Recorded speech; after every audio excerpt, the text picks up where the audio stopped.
بسم اللہ الرحمن الرحیم۔ بسم اللہ الرحمن الرحیم۔ السلام علیکم ورحمۃ اللہ۔ رمضان المبارک کی قیمتی راتوں میں سے ایک رات لیلۃ القدر یعنی شب قدر کہلاتی ہے، جو بہت ہی برکت اور خیر کی رات ہے۔ قرآن پاک میں اس کو 1000 مہینوں سے افضل بتایا ہے۔ تو بہت ہی خوش نصیب ہے وہ شخص جو اس رات کو عبادت کرے، اس کو اس رات کی عبادت نصیب ہو جائے۔ اگر کسی شخص نے اس رات کو عبادت میں گزار دیا تو گویا 83 برس 4 ماہ سے زیادہ کا زمانہ عبادت میں گزارا۔ در منصور میں حضرت انس رضی اللہ تعالیٰ عنہ سے نبی اکرم صلی اللہ علیہ وسلم کا ارشاد نقل ہے کہ شب قدر حق تعالیٰ جل شانہ نے میری امت کو انعام میں عطا فرمائی ہے، یہ پہلی امتوں کو نہیں ملی۔ اس کے بارے میں مختلف روایات ہیں کہ اس انعام کا سبب کیا ہوا۔ بعض روایات کے اندر ہے کہ نبی اکرم صلی اللہ علیہ وآلہ وسلم نے جب پہلی امتوں کی عمروں کو دیکھا کہ بہت زیادہ عمریں تھیں، ان کی عبادات بہت زیادہ تھیں، ان کے نیک اعمال بہت زیادہ تھے، اور آپ صلی اللہ علیہ وسلم کی امت کی عمریں بہت تھوڑی ہیں، نیک اعمال میں وہ چاہیں بھی تو ان کی برابری نہیں کر سکتے۔ تو یہ دیکھ کر اللہ کے محبوب نبی کو کچھ رنج ہوا، اور اس کی تلافی میں اللہ رب العزت نے یہ رات مرحمت فرمائی کہ اگر کسی خوش نصیب کو 10 راتیں بھی نصیب ہو جائیں اور وہ ان میں عبادت کر لے تو گویا 833 برس سے بھی زیادہ کا عرصہ اس نے مکمل عبادت میں گزارا۔ اس ایک رات میں 1 سیکنڈ کی عبادت 23 گھنٹے، کم از کم 23 گھنٹے، اور 1 منٹ کی عبادت 58 دن، 1 گھنٹے کی عبادت تقریباً 9.5 سال، اور 1 رات کی عبادت 83 سال اور 4 ماہ سے زیادہ کا زمانہ۔ اگر اس سورت مبارکہ کو دیکھیں ہم تو اللہ رب العزت نے اس میں کیا فرمایا ہے؟ لیلۃ القدر خیر من الف شہر۔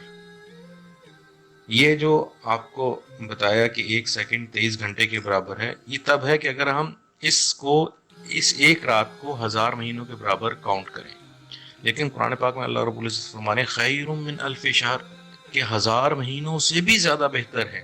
اب 1000 مہینوں سے کتنی زیادہ، اس کی کوئی لمٹ نہیں بیان کی گئی۔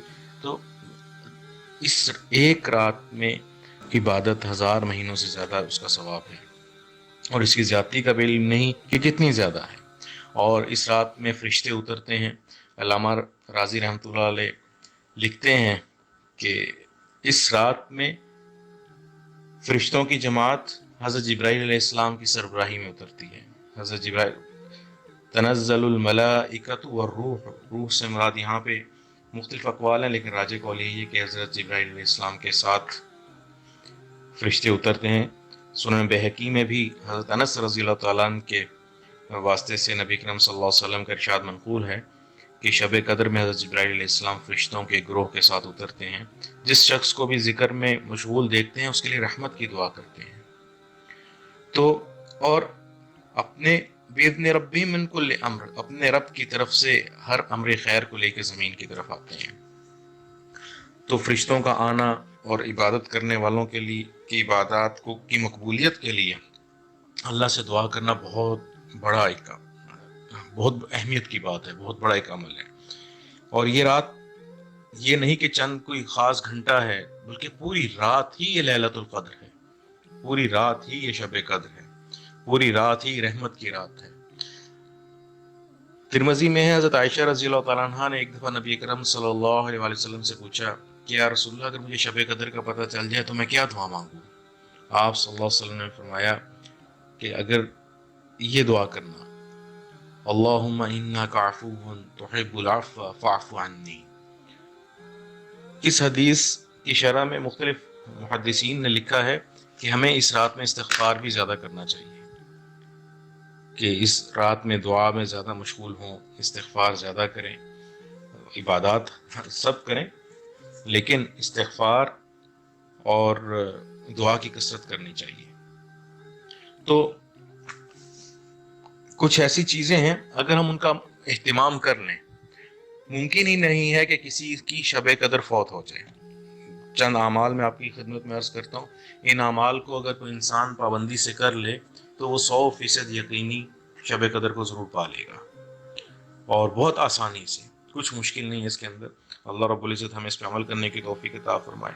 ایک تو ہم آخری عشرے کی جتنی بھی راتیں ہیں، تمام راتیں، کیونکہ اس کی تعین نہیں ہے کہ یہ مشہور طاق راتوں کے اندر ہے، تو ہم طاق راتوں کے علاوہ بھی باقی تمام راتوں کے اندر جو یہ آخری عشرے کی راتیں ہیں، کم از کم 2 یا 4 رکعت نفل ضرور پڑھیں۔ اور اسی طرح ان راتوں میں عشاء کی نماز اور فجر کی نماز کو باجماعت نماز پڑھنے کا اہتمام کریں، کیونکہ ایک حدیث میں ہے کہ جو شخص فجر کی نماز اور عشاء کی نماز باجماعت پڑھتا ہے اس کو ساری رات عبادت کا ثواب ملتا ہے۔ خواتین اول وقت کے اندر عشاء اور فجر کی نماز اپنے گھروں میں پڑھیں، کم از کم ایک پارہ قرآن پاک کی تلاوت ضرور کریں، اور اس دعا کو کثرت سے کریں، اللہم انک عفو کریم تحب العفو فاعف عنی، اور ذکر کریں لا الہ الا اللہ کا کثرت سے ذکر کریں، استغفر اللہ، استغفار کی کثرت کریں، صلاۃ التسبیح پڑھیں۔ کچھ لوگ ہم سے سوال کرتے ہیں کہ کوئی خاص عمل بتائیں، جس میں رمضان کا عشرہ ہے اس کا کوئی خاص عمل بتائیں، کوئی خاص عبادت، کوئی خاص نوافل۔ تو اس میں عرض یہ ہے کہ نوافل تو نوافل ہی ہوتے ہیں، اس کو عام ترتیب سے ہی آپ پڑھیں، اس میں جتنی زیادہ سے زیادہ نماز کے دوران تلاوت کر سکیں، جتنی لمبے نوافل پڑھ سکیں اتنا ہی زیادہ ثواب ہوتا ہے۔ سجدوں کو لمبا کریں، سجدوں میں جو مسنون حدیث سے ثابت دعائیں ہیں یا قرآن پاک میں جو دعائیں موجود ہیں ان کو کثرت سے پڑھیں، تو اس سے اللہ رب العزت پریشانیوں کو بھی دور فرماتے ہیں اور اللہ کا قرب بھی نصیب ہوتا ہے۔ باقی عمومی طور پہ جو ہمارے معاشرے میں اکثر لوگوں کو معاشی پریشانیاں اور مسائل ہوتے ہیں، اس کا ایک عمل ہے جو ہمارے بڑے اساتذہ، بزرگوں اور مشائخ سے ثابت ہے، یہ حدیث سے ثابت نہیں ہے، سنت عمل نہیں ہے، اور ہمارے اساتذہ اس کو کرتے بھی تھے، کروایا بھی کرتے تھے، اور ذاتی طور پر میں نے بھی اس کے مشاہدات دیکھے ہیں کہ جن کو ہی بتایا اللہ نے بہت زیادہ ان کو فائدہ دیا، بہت اللہ نے ان کو برکت عطا فرمائی ہے۔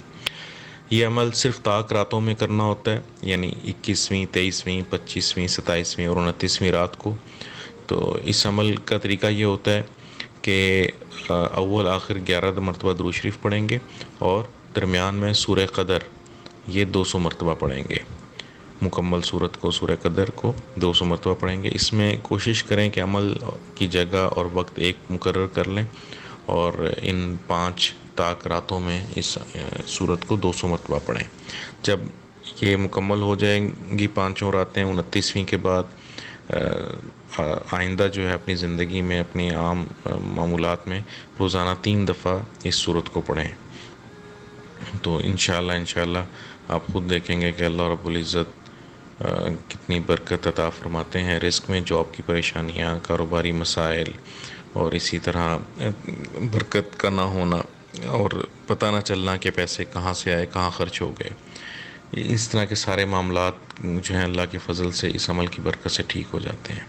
اللہ سے دعا ہے اللہ رب العزت ہمیں صحیح سمجھنے کی اور پورے کے پورے دین کے اوپر عمل کرنے کی توفیق عطا فرمائے، اور اس رات کی برکتیں لیلۃ القدر کی برکتوں سے سب کو نوازے اور سب کو پورا حصہ عطا فرمائے۔